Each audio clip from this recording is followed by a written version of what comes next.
Bismillahirrahmanirrahim. Assalamualaikum warahmatullahi wabarakatuh.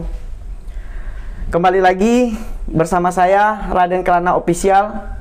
Di kesempatan kali ini saya masih ditemani oleh Om Ahmad Jawaren.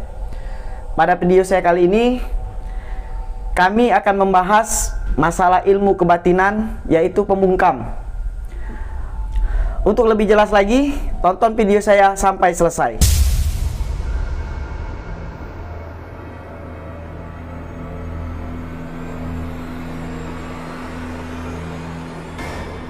Assalamualaikum warahmatullahi wabarakatuh.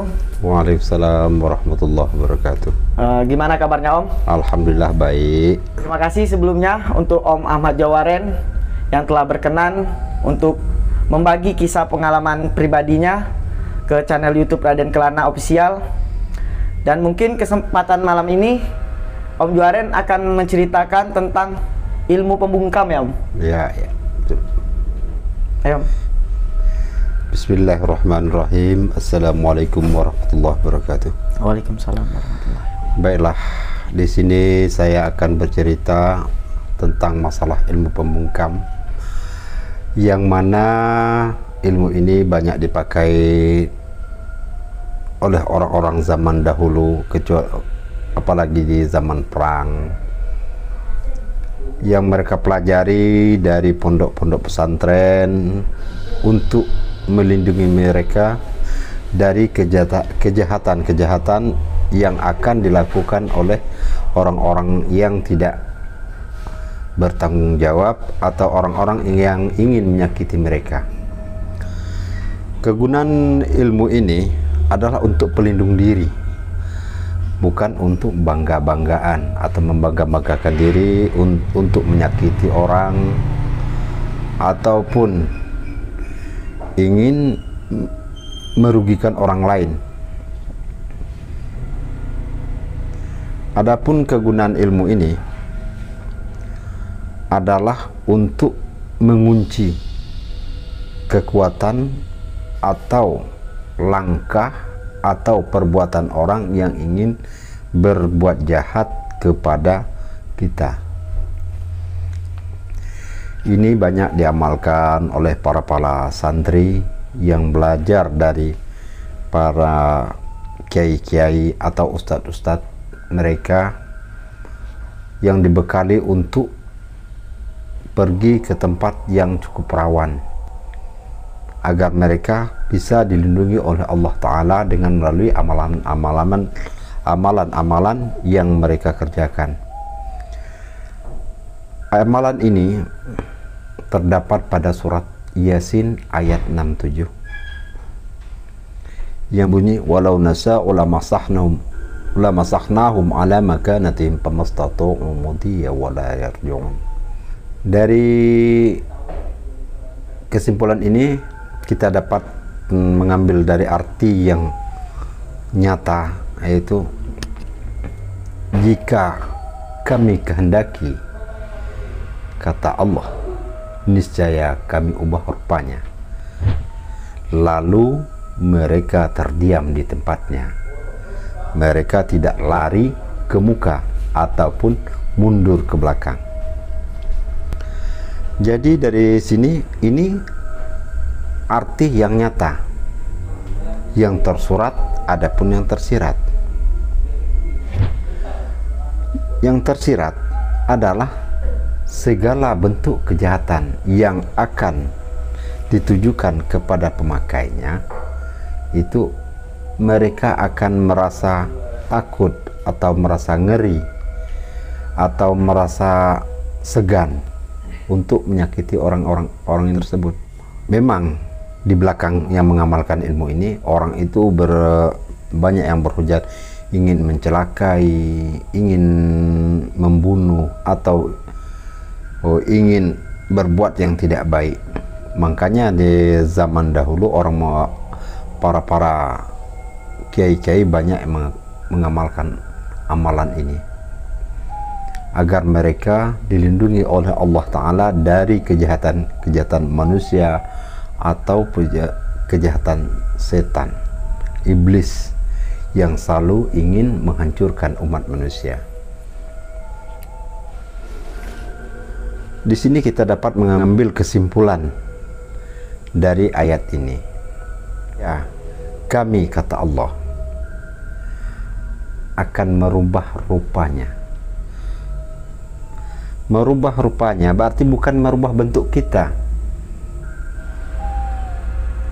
akan tetapi dia ingin merubah cara pandang orang yang ingin berbuat kejahatan itu terhadap orang yang ingin dizaliminya. Orang yang akan dizalimi tadi, dia melihat seperti orangnya gimana lah, seperti orang yang merasa segan, merasa ngeri. Mereka merasa tidak berdaya lagi untuk melakukan kejahatan tersebut. Dan apabila mereka berhadapan kepada si pengamal amalan ini, mereka tidak punya kekuatan apa-apa lagi. Mereka terdiam atau terpaku untuk mengucapkan kata-kata yang ingin dia lakukan sebelum dia berangkat ke rumah. Ingin dia ucapkan sama orang lain, ingin membunuh, ingin menyakiti. Banyak lagi kejahatan-kejahatan yang ingin dilakukan terhadap si pengamal ilmu tersebut. Tetapi setelah jumpa sama orangnya,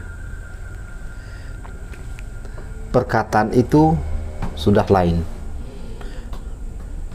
Mulutnya pun terkunci, seperti dia tidak bisa mengucapkan kata-kata apa yang dia ucapkan kata-katanya tadi sebelum berangkat.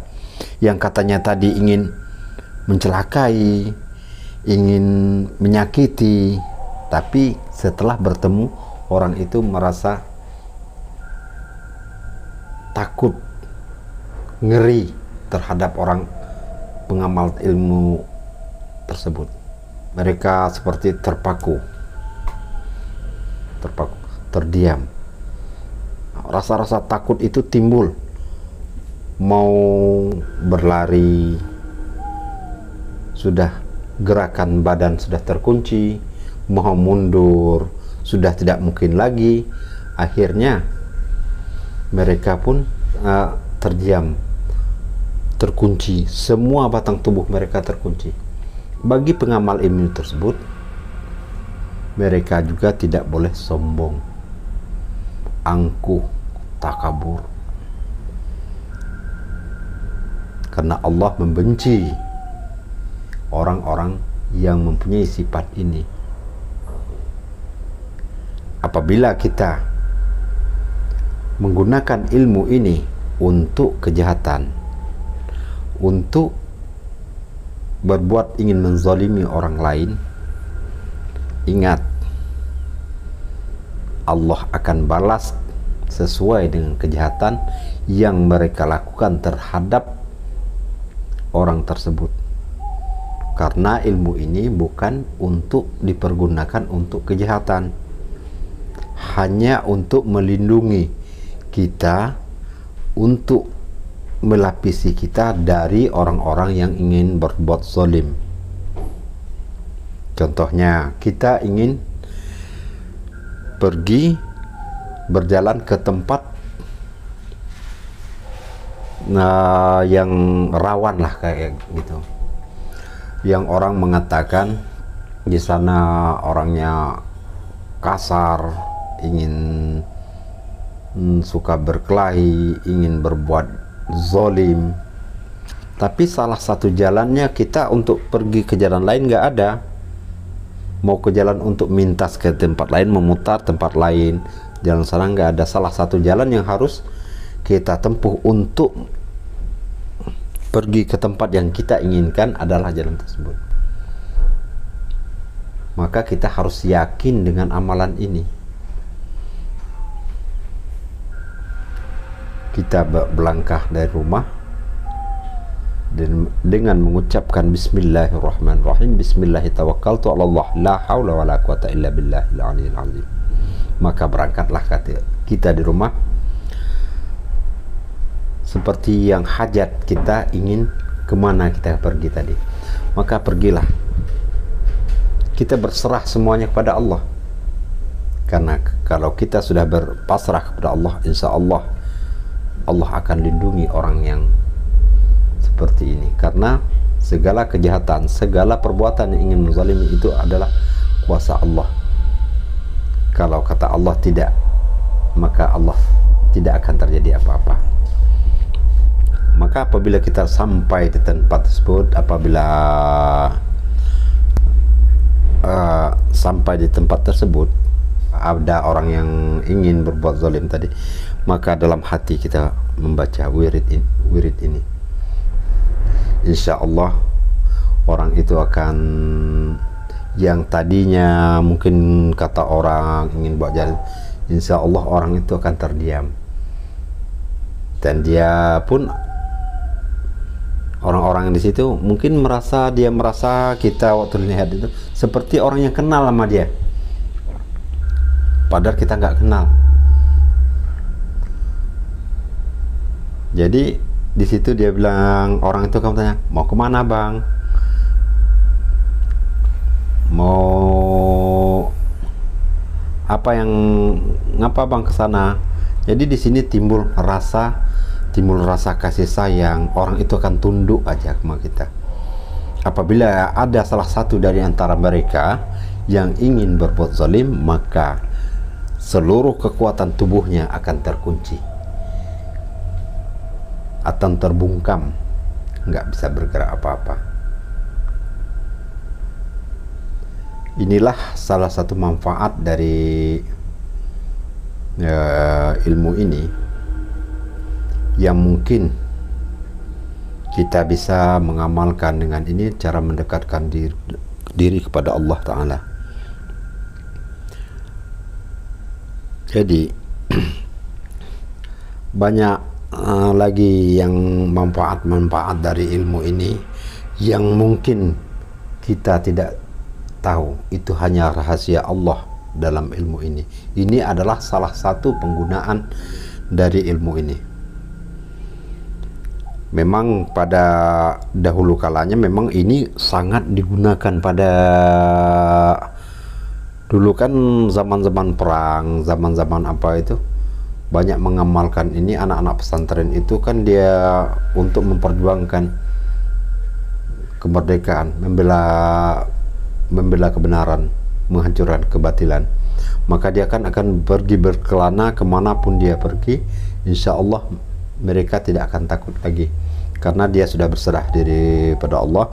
Dengan mengamalkan ayat ini, kemanapun mereka berjalan, dia akan merasa senang, akan disenangi kemana saja. Apabila orang yang ingin melakukan yang tidak baik kepada mereka, insya Allah Allah sudah tutup hati mereka untuk berbuat kezaliman terhadap dia. Banyak juga pernah saya,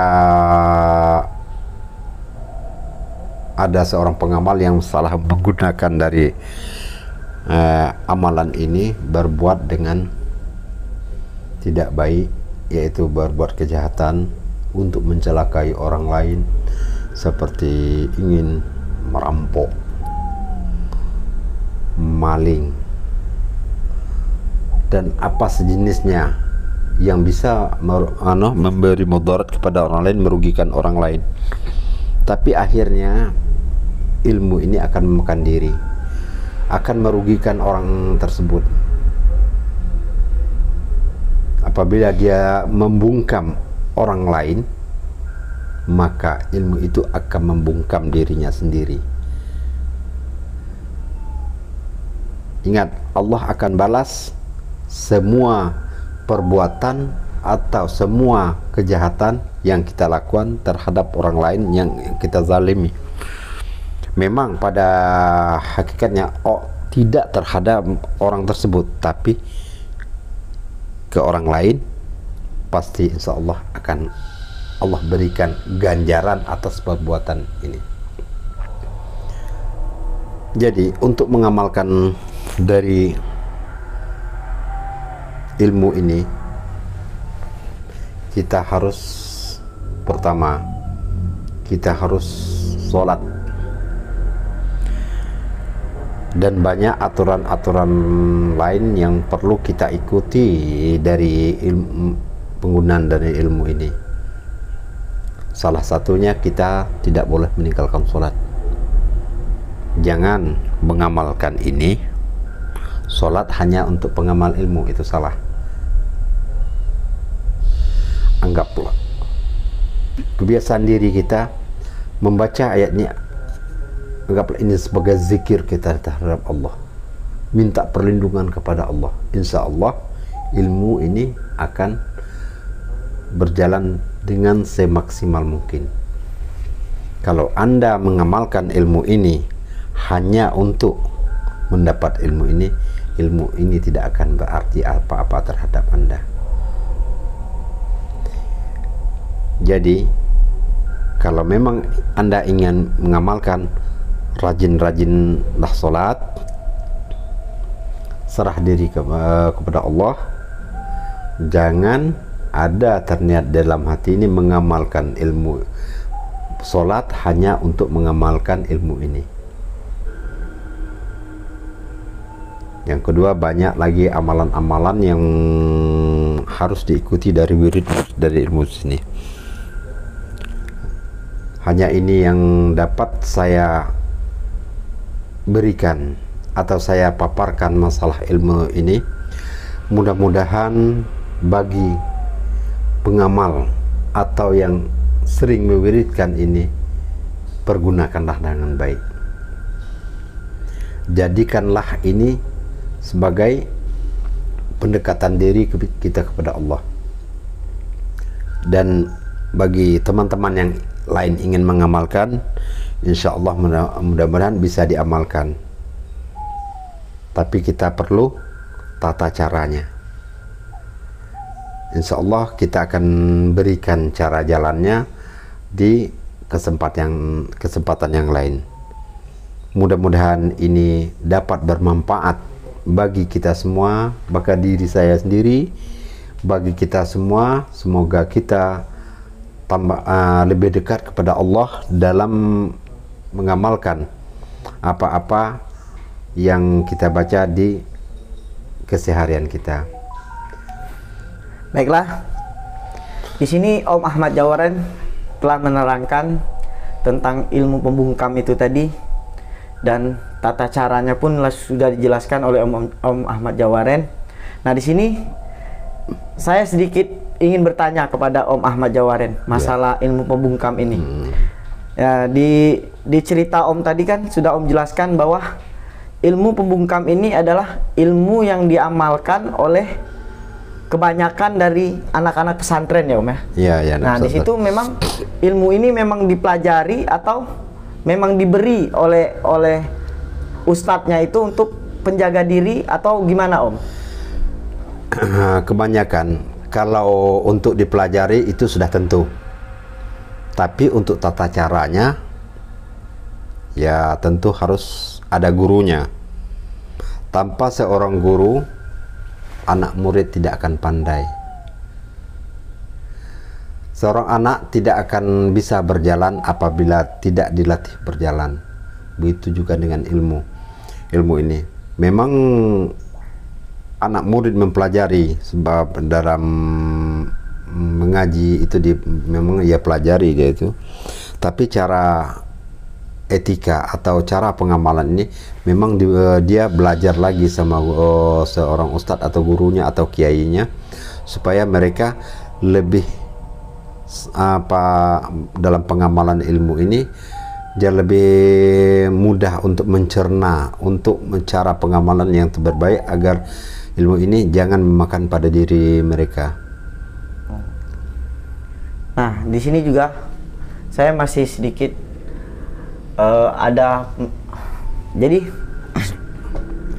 jadi di sini Om.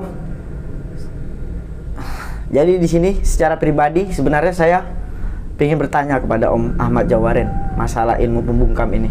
Nah, saya pernah dengar ilmu pembungkam ini, bahkan pernah saya pelajari juga, tapi di sini berbeda dengan apa yang Om jelaskan tadi. Yang saya pelajari itu seperti ilmu sejenis lah dengan ilmu pembungkam itu adalah ilmu ya, betul. Ya, ulang. Jadi Om di sini Om di sini secara pribadi saya ingin bertanya kepada Om Ahmad Jawaren soal Jadi Om di sini Om secara pribadi saya ingin bertanya kepada Om Ahmad Jawaren masalah ilmu pembungkam ini tadi. Tapi kan pembungkam ini tadi, kebanyakan yang saya ketahui dari ilmu pembungkam ini adalah ilmu yang sering dipelajari oleh orang-orang tertentu dengan amalan tertentu yang memang kebanyakan dipergunakan dari zohirnya ataupun batinnya. Nah, dari batinnya itu berupa amalan, terus dari zohirnya itu berupa gerakan seperti silat ataupun bela diri lainnya. Itu kalau dipadukan itu gimana Om? Kalau untuk dipadukan,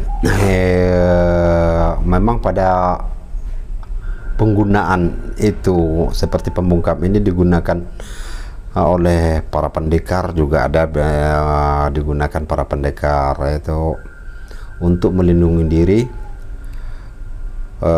dari orang yang ingin mencelakai mereka. Istilah berbuat jahat dalam silat ini kan bermacam-macam gerak yang ingin mereka lakukan agar lawan mereka cedera ataupun bisa luka. Tapi dengan amalan ini bisa dipergunakan karena segala gerak langkah itu Allah punya kuasa. Jadi apabila ingin kita istilahnya itu dilindungi oleh Allah Ta'ala, baik dari dipergunakan dalam ilmu silat, ini bisa diamalkan ini supaya kita langkah kita dalam melatur gerak atau melakukan silat itu kan tidak ada yang bisa mencederai.